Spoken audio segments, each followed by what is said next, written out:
할렐루야. 하나님께서 우리 가운데 함께 하심을 확신합니다. 믿으시죠? 하나님 함께 하시지 않으면 아무런 예배가 소용이 없습니다. 그러나 하나님이 함께 하신다면 아주 의미 있는 예배가 될 줄로 믿습니다. 우리 최기현 목사님은 같은 동기이지만 연배도 높으시고 또 많은 저에게 이렇게 가르침도 주시고, 특별히 저희 아버님 돌아가실 때 그 임정전에 모셔서 기도해 주시고 말씀 전해 주시고, 또 찬송을 부를 때 저희 아버님이 예수님을 영접하는 그런 역사가 일어났었습니다. 그래서 영원히 잊지 못할 그런 분이고요. 오늘 우리 최 목사님 심호하시는 교회에 와서 말씀을 전하게 돼서 영광으로 생각합니다. 하나님께서 영광을 받으실 줄로 믿습니다. 목사님 이거 기도하면 되겠습니다. 기도하겠습니다. 하나님 감사합니다. 귀한 예물을 주님께 드립니다. 받아주시옵소서. 저들의 간구와 함께 드리오니 간구함을 들어주셔서 하나님의 살아계심을 드러내어 주시옵소서. 예수님의 이름으로 기도하옵나이다. 아멘. 이 시간은 고난에는 신비한 하나님의 뜻이 있습니다 라는 제목으로 말씀을 드리겠고요. 설교 시간은 제가 이렇게 상황을 봐서 마치도록 하겠습니다.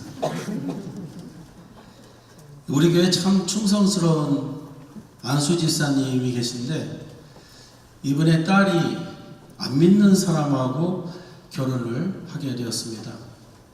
이 사이 되는 분은 불교 집안에서 태어나서 자신의 종교가 불교라고 생각하고 살던 사람이라서 결혼을 허락하지 않았는데, 교회를 꼭 나오겠다는 약속을 하고 결혼을 하게 되었습니다.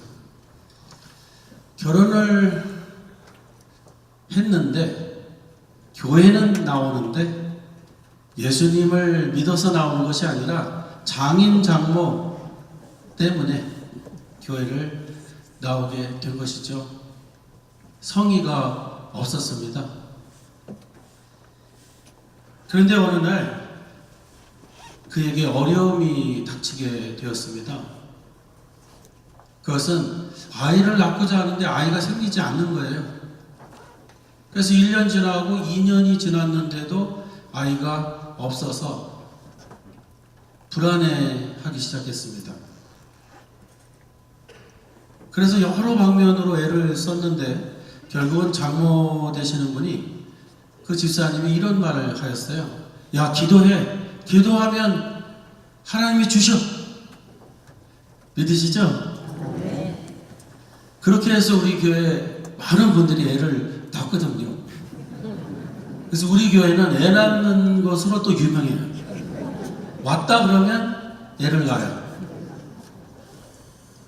15년 동안 애를 못 낳은 사람도 기도하고 낳거든요. 아주 정통이 있는 교회입니다, 우리가.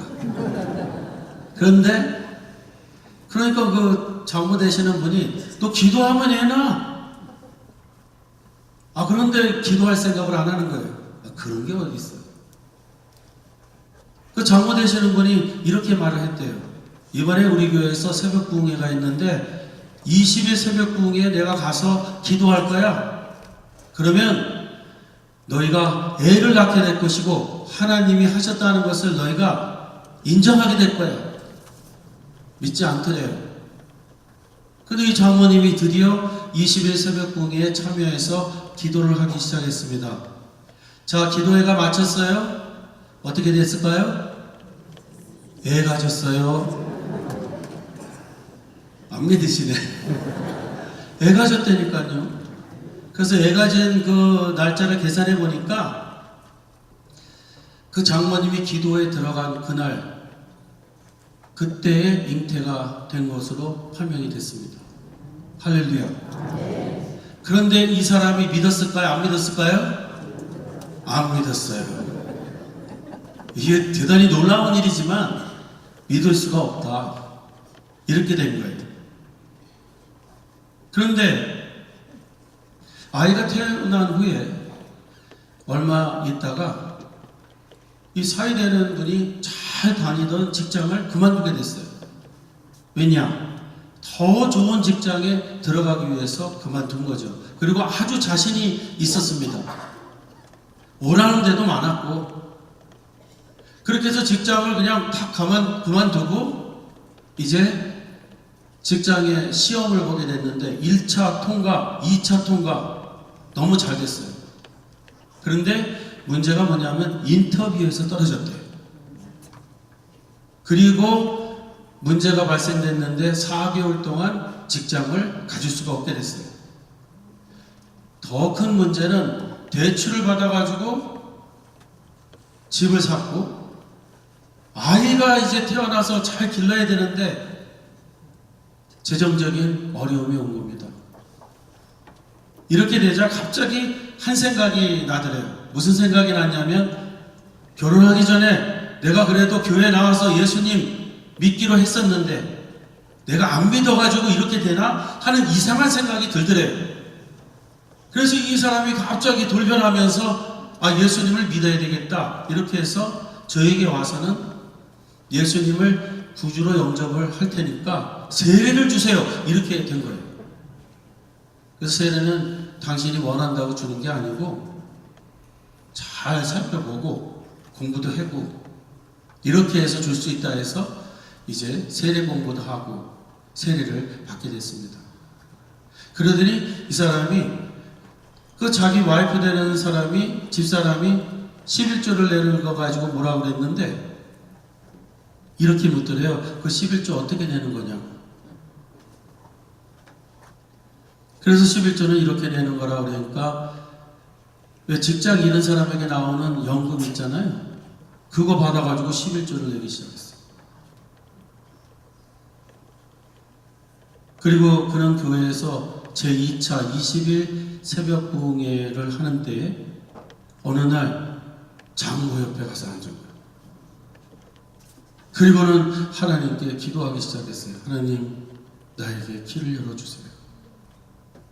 살아계시다면 나에게 길을 열어주세요. 어떻게 됐을까요?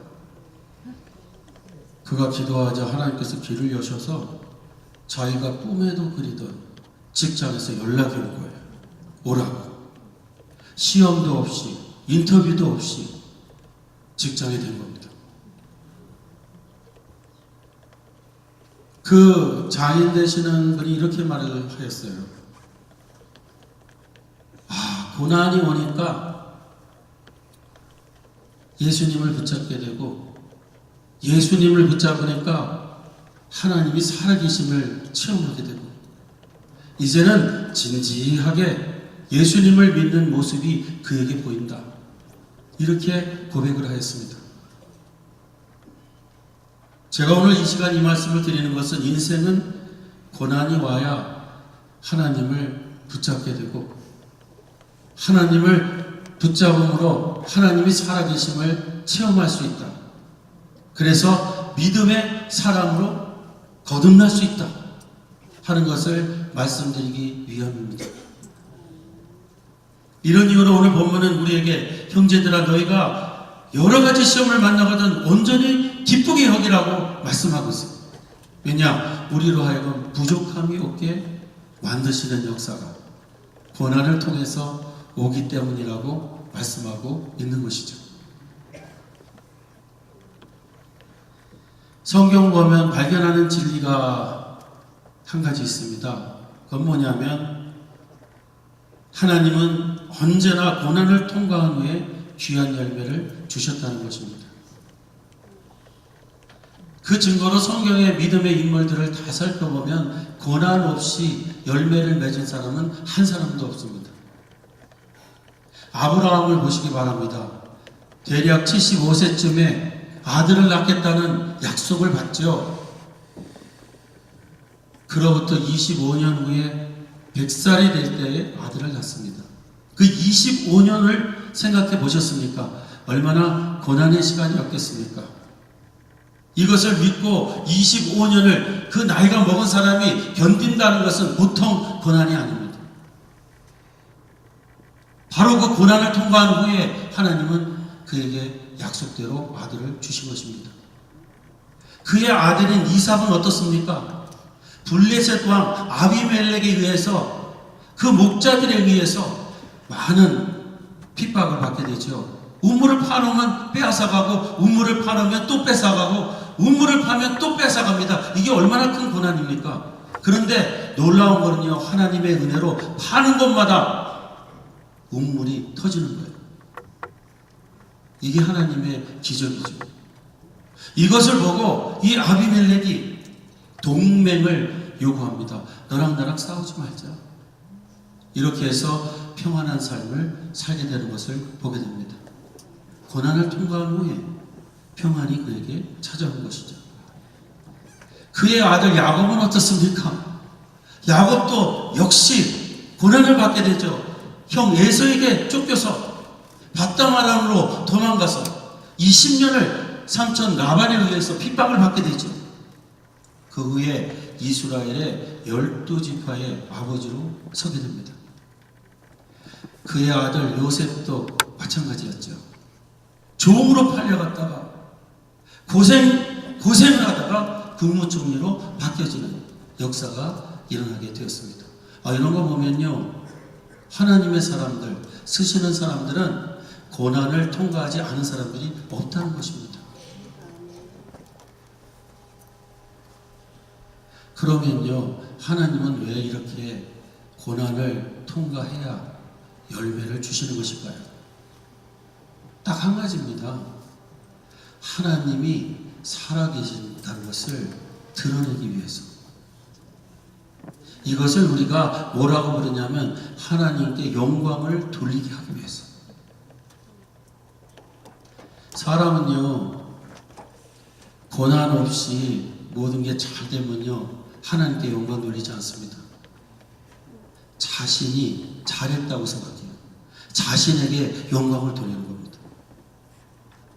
그래서 모든 믿음의 사람들이 고난을 통과해야 되는 이유는 하나님이 하셨다고, 하나님이 이 일을 하셨다고 하는 그 역사를 보이기 위해서 반드시 고난을 통과하게 되어 있다는 것입니다. 믿으십니까? 네. 그래서 이 영광이라는 단어를 보면 카보드라는 단어를 썼습니다. 카보드라는 단어는 원래 무겁다는 의미예요. 왜 이 영광이라는 단어가 무겁다라고 표현을 하고 있을까요? 그 이유는 하나님의 영광은 쉽게 드러나지 않기 때문에 그렇습니다. 쉽게 드러날 수가 없죠. 이 타락한 세상에서. 이 타락한 세상에서는 쉽게 드러나면 사람이 영광을 받기 때문에 결코 쉽지 않게 하나님의 영광이 드러나는 것입니다. 그래서 고난을 통과해야만이 하나님이 하셨다고 하는 것이 드러나기 때문에 하나님은 고난을 허락하신다는 것입니다.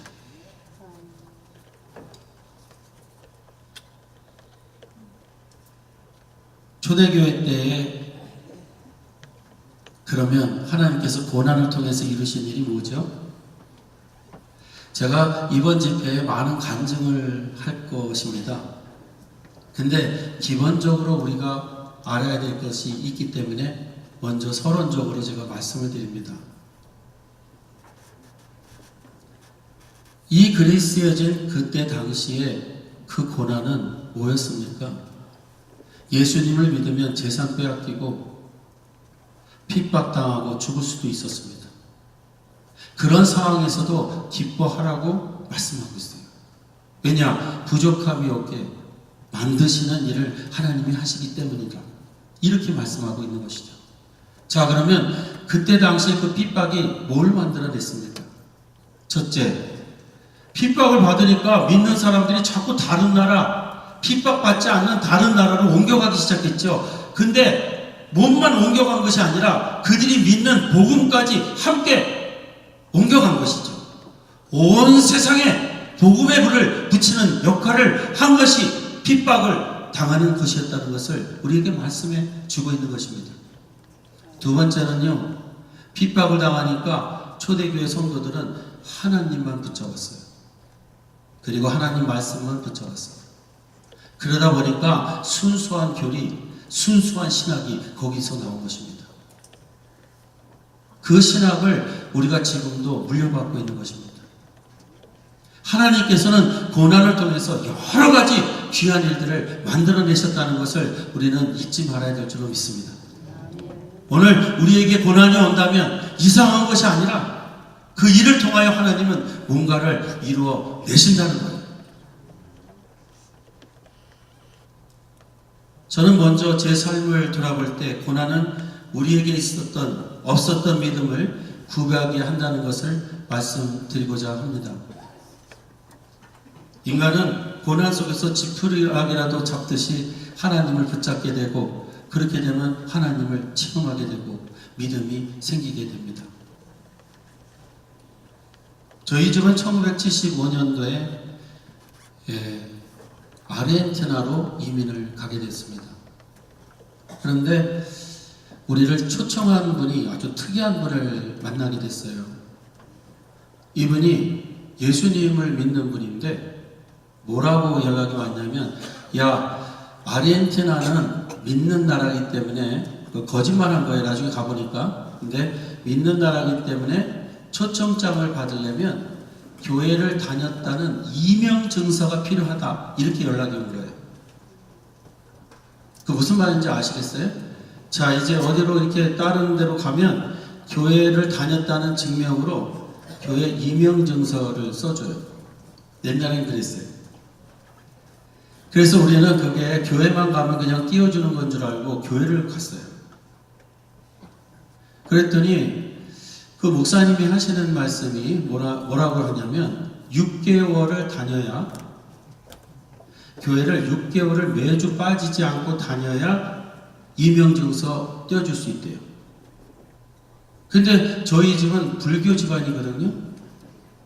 어머니가 그 독경을 매일 아침마다 하시는 분이었고, 한국에 절간이란 절간을 다 다니신 분인데, 교회를 매주일 나와야 된다니까 6개월을, 이거는 혼자 결정할 것이 아니다 해서 주지 스님을 찾아갔어요. 근데 어머니 이상하게 그런 데를 가면 꼭 저를 데리고 가요. 제가 막내거든요. 그래서 주지 스님에게 이제 딱 묻는 거예요. 아유, 초청장을 받아서 이민을 가야 되는데, 스님, 교회 다녔다는 이명증서가 필요하다 그러는데, 이명증서 떼러갔더니 치사하게 6개월 교회를 매주일 다녀야 된다니, 그것도 받을 사람마다 다 와야 된다니. 그래서 6식구가 지금 다 교회를 가야 되는데 가도 됩니까? 그랬더니, 야, 이 스님이 멋있는 말을 하시는 거예요. 부처는 어디나 있으니 가도 됩니다. 이래가지고 허락을 받고 우리가 교회를 갔어요.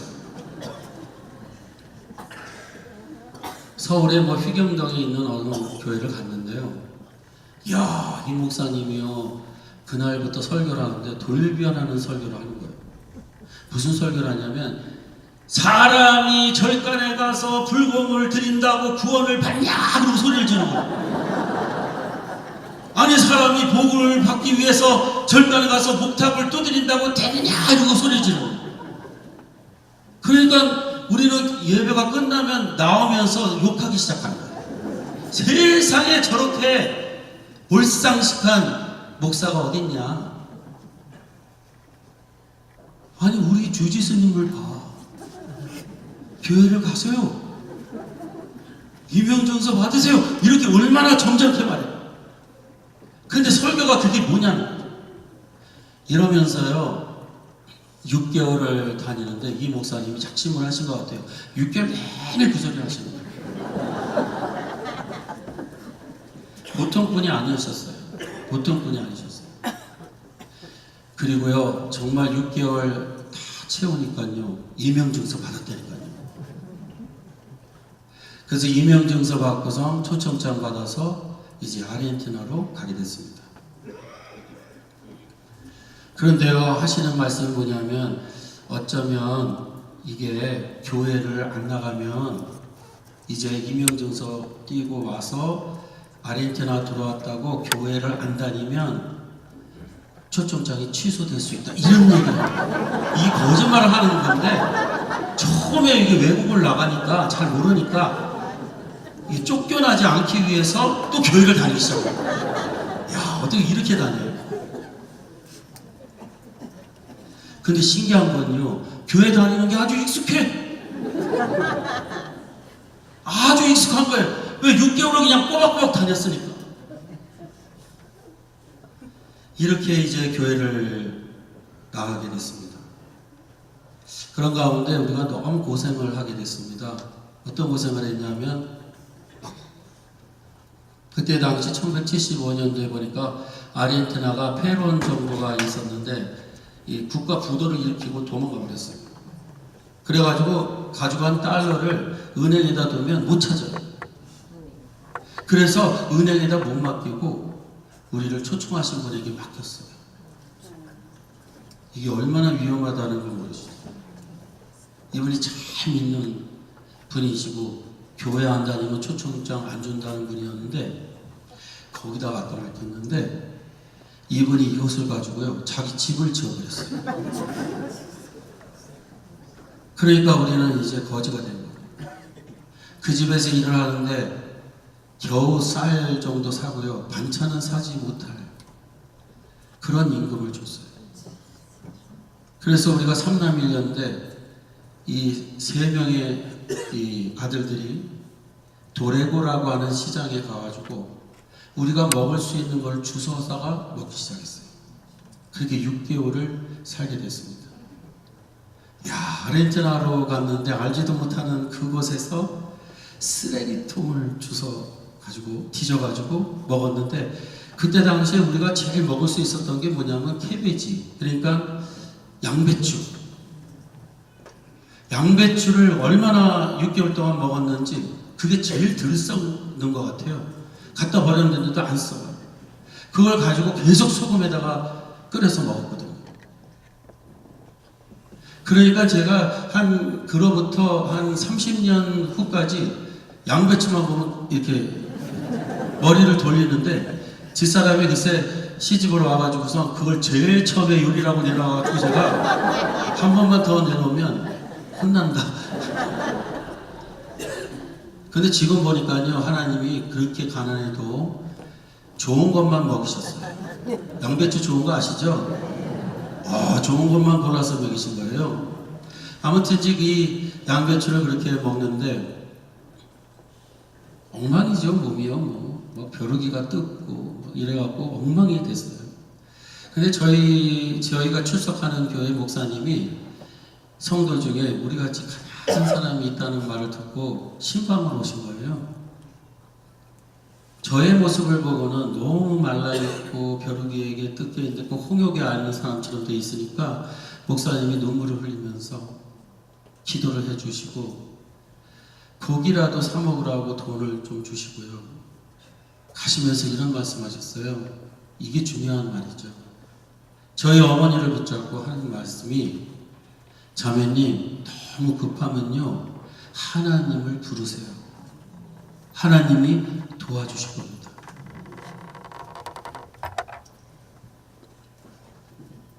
그로부터 3일 후에 군인 경찰이 저희 집을 덮쳤어요.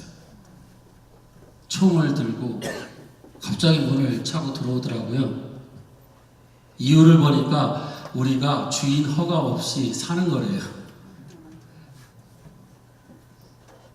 우리를 초청한 분이 소개한 집인데 결국은 주인의 허락 없이 살게 된 거죠. 그래서 주인이 알고는 경찰에 신고를 하고 우리 보러 나가라는 거죠. 자, 먹을 것도 없어요, 돈도 없어요, 아는 사람도 없어요. 우리는 어떻게 살아야 될까요? 아버지가 방 하나에 우리를 모아놨어요. 저희 아버지는 한경도 분이시고 전쟁도 겪으시고 굉장히 강인한 분이에요. 그런데 그날은 오시더라고요. 앞으로 너희들을 어떻게 먹여 살려야 될지 모르겠다. 이러면서 우시는 거예요. 그렇게 강인한 아버지가 눈물을 흘리는데 우리는 다 끝이라고 생각이 들었어요. 그래서 다 울기 시작했어요. 그때 제 바로 위에 있는 형제가 누님인데 기독교 미션 스쿨을 다녔거든요. 그 누님이, 그 목사님이 자매님 급하면 하나님을 부르세요. 이 소리를 기억하고는 하나님하고 이렇게 부르는 거예요. 근데 그날 우리 6 식구는 모두 그 누님을 따라서 하나님을 부르기 시작했어요. 그러니까 우리 집은요, 기도 시작이 통성기도 있어요. 그래서 저 통성기도를 굉장히 잘해요. 아까 목사님께 들었더니 여기는 주여 한 번만 한다는데 전 3번 하고 한 번 더 해요. 왜? 그날 그렇게 기도했기 때문에. 하나님이 하시는 일을 보시기 바랍니다. 그 다음날 저희 아버님이요, 우리들 그냥 죽여서는 안 된다고 해가지고 이 하네다 공항에서 카메라 하나 사온 게 있었어요. 그거를 팔아가지고 뭐를 하겠다고 그 카메라를 딱 메고 이제 밖으로 나가시는 거예요. 버스비도 없어요. 아무것도 없어요. 저희 아버님은 그냥 걸어서 어디론가 뭔가 해야 된다고 생각하고 걸어가신 거예요.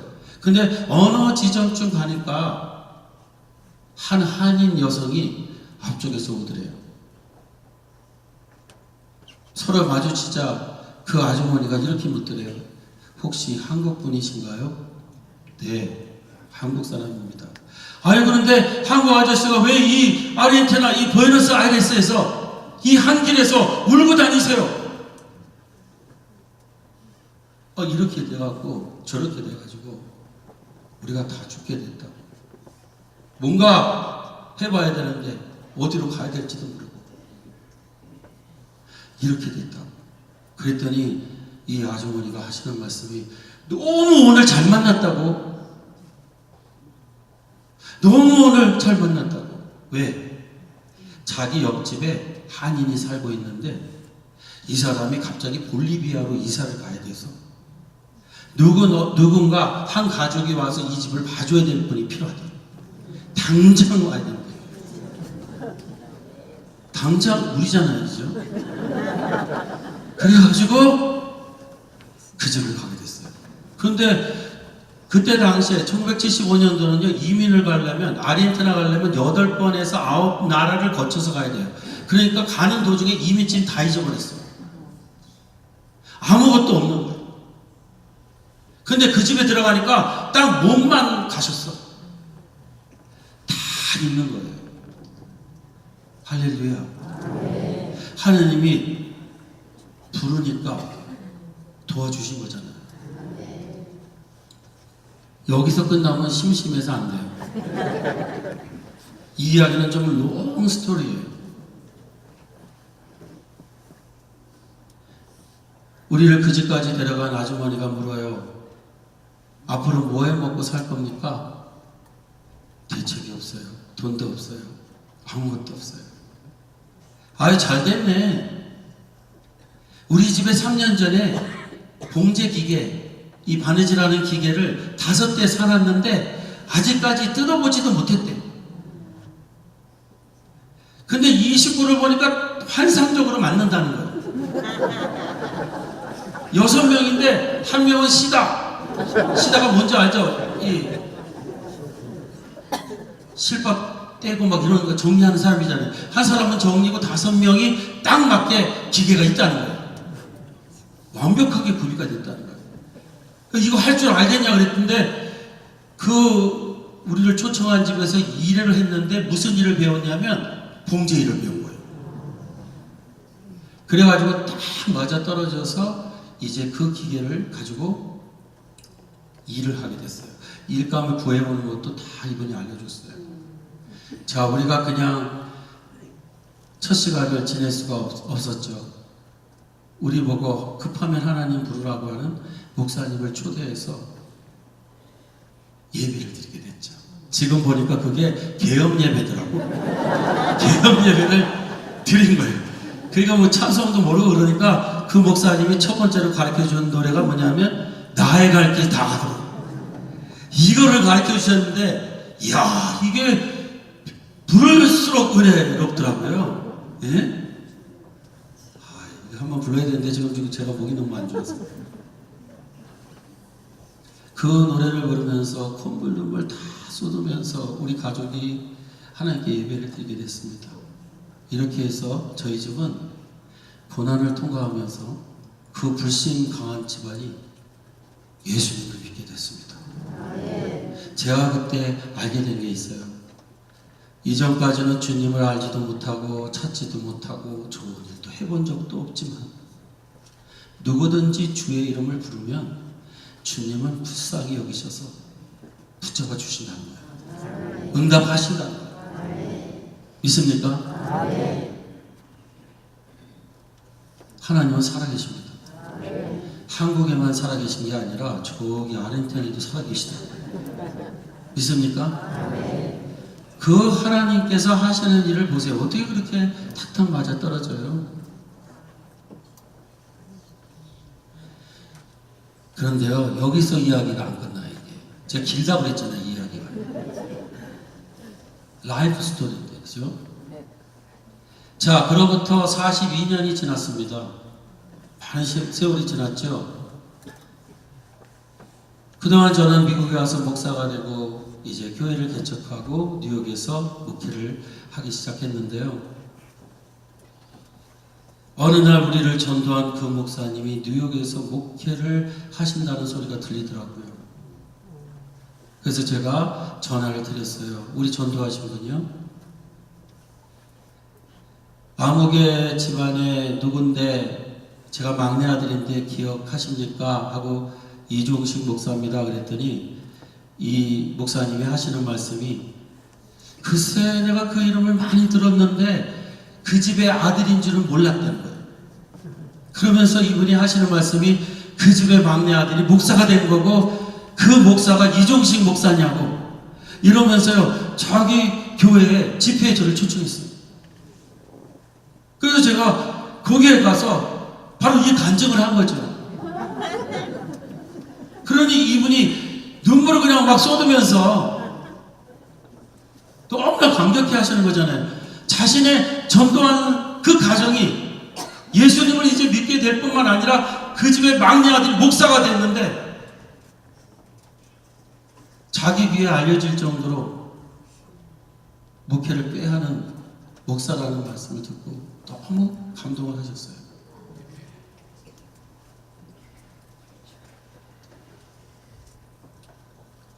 저는 이런 일 후에 이런 생각을 했습니다.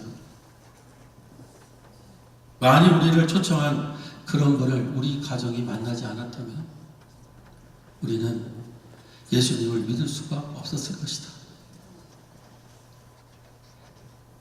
하나님께서 이 일을 허락하셔서 우리 가정으로 하여금 그 불신이 강한 가정을 무너뜨리고 예수님을 믿게 하신 것이다. 우리에게 있었던 고난은 결국 나쁜 것이 아니라 하나님께서 부족함이 없도록 하시기 위해서 주시는 것이다. 이거를 확신하게 됐습니다. 할렐루야. 여기서 안 끝나요, 이야기가. 참 놀라운 일은요, 우리 집에 돈을 가져다가 쓰신 그분을요 제가 뉴욕에서 또 만났어요. 하여간요, 살다 보면요 언제든지 만나. 근데 이상하게 만났어요. 그 집에 일어나는 모든 장례를 제가 다 침대했어요. 그 집의 큰아들이 우리 교회 등록을 하면서 그 집에 일어나는 일마다 제가 가서 장례를 치르게 됐어요. 그 집의 6번째 딸이 갑자기 죽게 돼서 장례를 치르고, 그 집의 며느리 되시는 분이 위암으로 죽으셔서 제가 장례를 치르고, 그 집의 셋째 딸의 아들이 죽어서 제가 장례를 치르고, 그리고 장본인이 죽어서 제가 장례를 치르게 됐어요. 그 장본인이 죽은 그 장례식을 인도할 때 제가 뭐라고 했을까요? 여기 누워있는 분은 한 가정을 주님께로 인도한 분이십니다. 수많은 일이 교차되고 그렇게 제가 미워했고 제가 그렇게 간사하게 보이고 했던 사람 앞에서 제가 그렇게 말하게 되더라고요. 여기에 누워있는 이분은 한 가정을 주님 앞으로 인도한 사람입니다. 그 다음 말은 안 했어요. 상을 받을 것 같지는 않아요.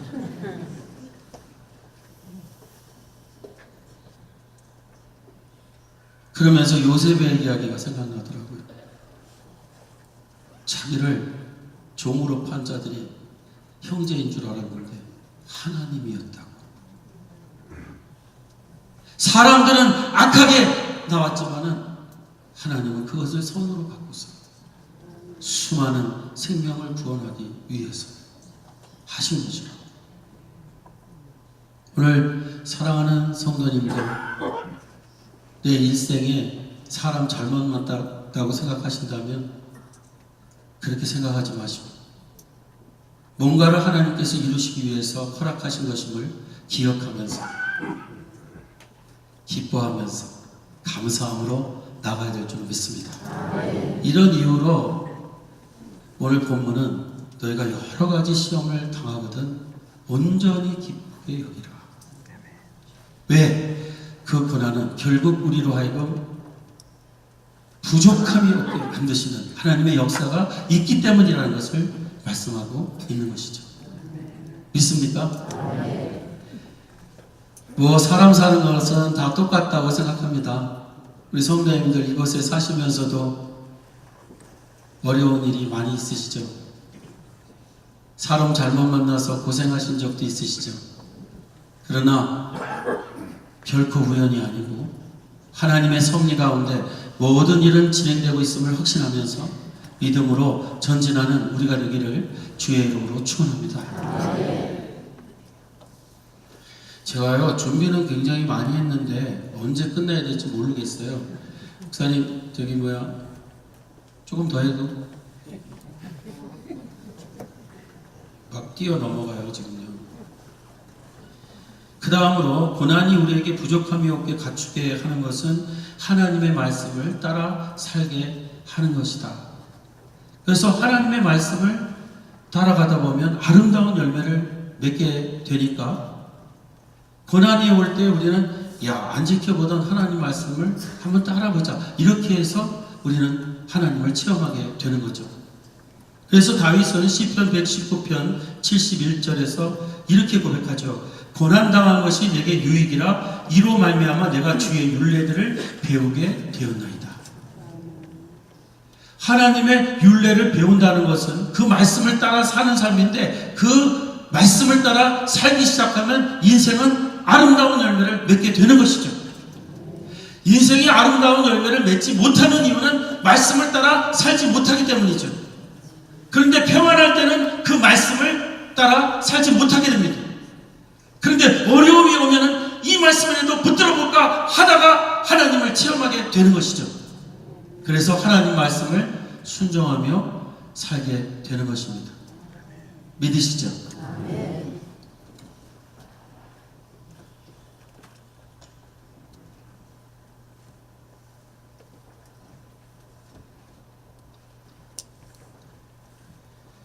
저도 목사지만 고난이 올 때 하나님의 말씀을 따르게 된 게 여러 가지가 있습니다. 그 중에 하나가 새벽 기도입니다. 제가 교회를 개척하고는 제일 힘들었던 게 새벽 기도였어요. 신학교를 다닐 때 맨날 밤을 새우고 이런 습관을 가졌기 때문에 새벽에 일어나는 게 너무 힘들었어요. 그 새벽에 일어나면 어떤 현상이 일어나냐면 속이 미식미식하고 어지럽고, 그래서 무슨 생각하냐면 이런 상태로 어떻게 살아? 맨정신으로 살아야지 어떻게 이렇게 살아? 새벽 기도는 도대체 왜 하는 거야?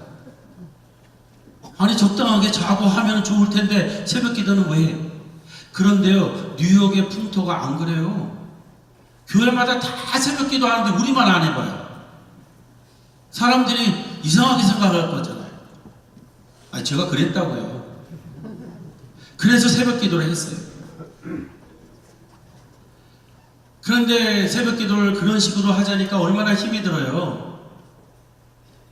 그래서 아침마다 어머니하고 싸웠어요. 교인들도 없는데 개척을 하는데 어머니하고 저하고 딱 둘이만 하거든요. 우리 집사람은 일 가야 되고 그래야 우리가 먹고 사니까.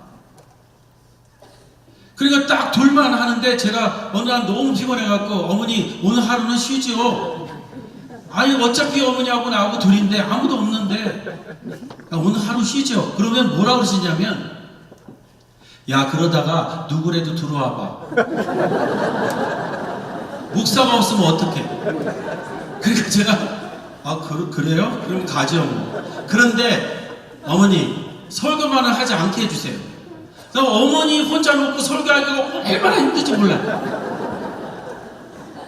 우리 최경 목사님 하셨는지 모르겠어요. 근데 그래도 좀 이렇게 사람이 있는 중에 하면 괜찮아요. 근데 어머니하고 나하고 딱 둘이 하는데 어려서 늘상 얻어맞고 막 이랬는데 도대체 그래서 너무 거북하다고 제발 설교만은 안 하게 해달라 이렇게 부탁을 제가 드렸어요. 그랬더니 하시는 말씀이 똑같은 말이에요. 그러다가 누가 들어오면 어떡하려고. 그래가지고 억지로 설교를 하고 그리고 이제 이 시간을 이제 보내는 거죠. 근데 어머니는요, 이 불심이 강한 분이 이 싹 바뀌니까 딱 그 식으로 믿어요. 뭐 100일 새벽 기도, 100일 철야 기도 막 이런 식으로 하세요. 그러니까 100일 철야를 또 작심하시고 같이 하자는 거예요. 그래서 제가 아침도 그렇게 해야 되고 밤까지 그렇게 하면 나는 죽습니다. 그러니까 어머니 잠이 없으니까 그냥 혼자 하시죠. 이렇게 하고 어머니가 이제 그렇게 기도를 하셨어요. 근데 참 이상한 건요. 이렇게 해도 교회가 부흥을 하더라고요. 40명까지 성장을 했어요. 40명이 얼마나 큰지 모르실 거예요. 성도들이 많으시니까. 그 40명 정도가 되니까 이제 우리가 있는 곳에서 예배를 못 드리고 더 넓혀간 거예요.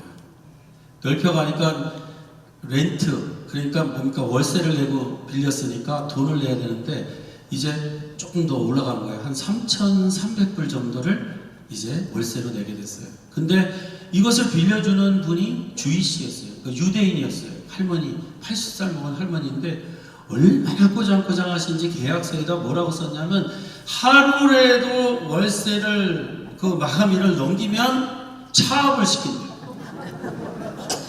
사인하래요. 그래서 뭐 이걸 못 낼까 그러고 사인한 거예요. 근데 첫 달은 잘 냈어요. 근데 두 번째 달에 돈이 없었어요. 헌금이 안 들어왔어요. 걱정이 되기 시작했어요. 차압이 들어오면 어떻게 하지? 제가 어디로 갔을까요? 밤중에 우리 어머니가 철야하는 곳으로 갔어요. 우리 어머니가 너무 놀래하시는 거예요. 제가 그 밤에 갔더니요. 그래서 제가 아니 목사가 기도하러 왔는데 교회 왔는데 왜 놀라세요? 그랬더니 처음 봤다는 거예요. 그러면서 무슨 일이 있냐 그래서 이게 돈을 월세를 내야 되는데 돈이 없어서 기도하러 왔다고 그랬더니 기도하면 주시지 않겠나 해서 하여간 밤새도록 기도했어요. 그리고 아침이 왔습니다. 신방 예약이 되어 있었어요. 그런데 이 집의 신방은 정말 가기 싫었어요. 목사도요 가기 싫은 집이 있어요. 진짜요.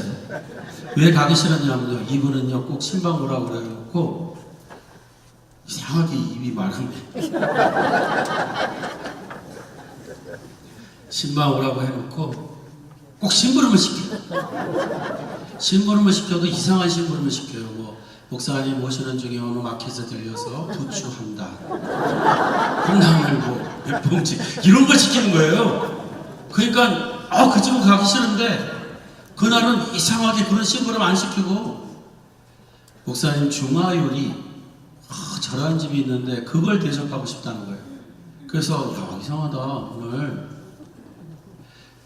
가기 싫지만 또 중화요리 또 대접하신다 그러니까 가게 됐어요.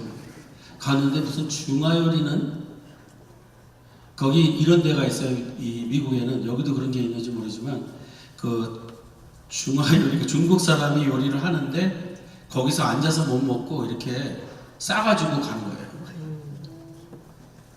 여기는 그런 집이 없죠. 그러니까 정식 식당이 아니에요. 거기로 부른 거예요. 그래서 아니 이 집이 그렇게 맛있단 말이야 그러는데 아니나 다를까 그 옆에서 보자는 거예요. 옆집에서. 그 옆집이 뭐냐면 정비소예요. 왜 걸로 오라고 그랬냐면 자기 차를 고치러 거기다 갖다 놓고 자기를 자기 가게까지 데려다 달라는 거예요. 그래서 제가 아니나 다를까 역시 이 사람은 이럴 수밖에 없어. 그래서 가게로 모셔다 드리고 잽싸게 제가 집으로 가려고 그랬죠. 또 못 시키면 곤란하니까. 그랬더니 이분이 저를 막 부르는 거예요. 그래서 왜 그러시냐니까 혹시 뭐 필요한 게 없으세요? 목사님 이러는 거예요. 그래서 제가 대번에 필요한 거 없어요. 왜? 이분은 꼭 필요한 거 물으면 플라스틱 무슨 뭐 숟가락 뭐 이런 걸 주시거든요. 그래서 지난번에 많이 주셔서 없어요. 이렇게 제가 말한 거죠. 그랬더니 이분이 뭐라고 그러냐면요. 그거 말고요. 혹시 돈 같은 거 필요 없으시나요? 제가 눈이 조그맣잖아요. 이렇게 커지면서 돈요? 밤새도록 기도하고 왔는데 목사님 그 돈이 왜 필요하냐고. 이렇게 그 집주인하고 예약을 했었는데 계약할 때 하루에도 넘기면 차 앞 들어온다 그러는데 오늘이 바로 그날인데 돈이 없다고. 그랬더니 이분이요 딱 여기 와이셔츠 여기 주머니에서요 종이 한 장을 이렇게 꺼내는데 수표였어요. 그 수표를 저에게 주시는 거예요. 그래서 제가 이렇게 열어봤더니 제가 3,300불 필요하다 했잖아요. 3,360불짜리 수표였어요. 이때는 여기서 소리가 나야 되는데 이런 소리가 나요. 전혀 안 하시네. 제가 거짓말 하는 것 같아요? 다시 할까요? 3,360불을 주셨어요. 그래서 제가 물었어요. 이게 웬 돈이냐 그랬더니 옷가게 하시거든요. 근데 3년 전에 외상으로 가져갔던 분이 3년 동안 소식이 없더니 그걸 어제 가져왔대요. 밤에. 그러면서 이걸 받으니까 무슨 생각이 드냐면 이거는 혹시 내가 필요한 게 아니라 다른 사람이 필요한 걸 하나님이 주신 거 아닐까? 이런 생각을 했대요. 근데 오늘 제가 그 돈이 필요하다니까 역시 목사님이셨군요 하고 주신 거예요. 제가 그 돈을 받아가지고 나오는데 눈물이 팍 나오더라고요. 하나님이 제 기도를 들으신 거잖아요. 하나님이 이 철없는 목사의 기도를 들으신 거잖아요. 밤새도록 기도했거든요. 하나님이 나의 기도도 들으시는구나. 이런 확신이 생기니까요. 그래, 이제부터는 기도하면 돼. 나는 이런 거는 책에서만 봤거든. 그런데 나에게도 오늘 이미 벌어지고 있잖아. 주 예수 그리스도는 어제나 오늘이나 동일하시잖아. 믿습니까? 나 같은 목사에게도 일어난다면, 계속 기도한다면 하나님 계속 주시지 않으실까? 이 믿음을 가지고 그 다음부터는요, 제가 교회에서 살았어요. 예배실에서 살았어요. 상당히 어려운 일들이 개척하면서 많이 있었거든요. 주로 경제적인 일들이었어요. 그런데요, 예배실을 제 사무실 삼아가지고 기도를 하는데 하나님은 다운하시더라고요. 조지 뮬러의 하나님은, 조지 뮬러가 왜 기도를 할 때 5만 번 응답 받았다 그러잖아요. 그 일기가 아주 유명하지 않습니까? 그 조지 뮬러의 하나님은 저의 하나님임을 저는 믿었어요. 믿게 되더라고요. 그 하나님은 우리 성도님들의 하나님이심을 믿으시기를 주의 이름으로 축원합니다. 기도하면 하나님 들으세요. 믿으시기 바랍니다. 제가 이렇게 해서 하나님의 은혜 가운데 고난을 통과하면서 하나님을 체험하게 됐습니다. 부족함 없게 하나님이 인도하셨고요. 그 어려운 교회를 하나님이 28년 동안 진행시키시면서 저는 정말 수천 번의 기도 응답을 받았어요. 그리고 하나님은요, 그 가난한 교회를 일으키셔서 뉴욕 복판에서 놀라운 일을 일으키고 계십니다. 할렐루야. 하나님은 뉴욕에도 살아계세요. 뉴욕에도 살아계신 하나님이 광주에도 살아계심을 믿습니다. 오늘도 이런 이야기 들으면요, 저 같은 경우는 막 기도하고 싶은 생각이 막 들어요. 예? 혹시 안 드세요? 기도하고 싶지 않으세요? 대답이 없어요. 늘상 기도하시죠? 그런데 우리가 하나님을 향해서 상한 마음을 가지고 기도하다 보면요, 하나님 꼭 응답하세요. 한 가지만 더 말씀드리고 마치도록 하겠습니다. 끝으로 성경은 고난은 나로 하여금 모든 것을 구비해서 성도로서 부족함이 없게 만드신다 하는 것을 제가 재차 말씀드리면서 제 경험을 또 말씀을 드리고자 합니다. 저는 어려서 아버지를 따라 이민을 4번 다녔어요. 순서가 아까 우리 최 목사님 말씀하셨는데 그 순서하고 조금 달라요. 파라과이로 가서 2개월 지내다가 아르헨티나로 가서 10개월을 지내다가 브라질로 가서 3년을 지내고 거기서 다시 파라과이로 와서 2년을 지냈어요. 그러니까 이민을 너무 많이 다닌 거죠.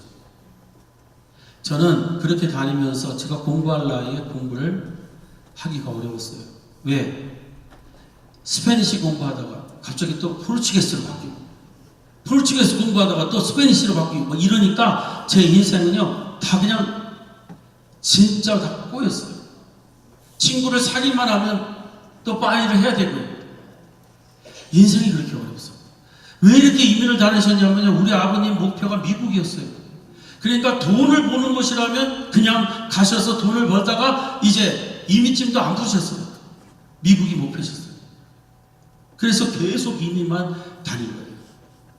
그러다 보니까 제가 공부할 나이에 공부를 못해가지고 학교를 다니는만 하면 바뀌니까 아버지를 아주 미워했어요. 굉장히 미워했어요. 아버지는 돈 없으면 죽는다는 그런 고생을 했기 때문에 야, 공부보다는 돈 벌어야 돼, 이런 주의셨어요. 청소년인 저에게는 아버지는 너무 미개하게 보였어요. 그래서 아버지를 싫어했어요. 그래서 제 소원이 뭐냐면 아버지에게서 독립하는 거였어요. 그런데 20살 나이에 기회가 왔어요. 그래서 제가 아버지를 떠나서 이제 미국으로 로스앤젤레스로 가게 됐습니다. 신학을 하기 위해서 갔죠. 도착을 했는데 아버지가 저에게 그렇게 일을 많이 했는데 돈을 딱 100불만 주셨어요. 비행기표. 뭐라고 그러셨냐면요, 네가 믿는 하나님이 너를 지켜줄 것이다. 저희 아버님은 그때도 잘 안 믿으셨어요. 근데 제가 신학을 공부한다니까 돈도 안 되는 그런 공부는 왜 하니? 네가 그렇게 신학이 하고 싶으면 네가 믿는 하나님이 너를 지켜줄 거 아니냐. 그래서 진짜 100불밖에 안 주셨다니까요. 대단한 분이죠. 그래서 제가 100불 갖고 왔어요. 그러니까 어떻게 제가 살겠어요? 미국에 도착하고 그 다음날부터 남미에서 배운 게 재봉일이니까 재봉공장 찾아갔죠. 그때 당시에는 1980년도였는데 로스앤젤레스의 다운타운 그 시내는요 재봉 공장하는 건물로 가득 찼었어요. 거기서 재봉을 하러 이제 갔는데요. 제가 특별 대우를 받는 거예요. 왜? 선수니까. 그 혹독한 아버지 밑에서 재봉을 배웠으면 얼마나 제가 잘하겠어요. 제 전공이 뭐냐면 오바로크. 5줄짜리.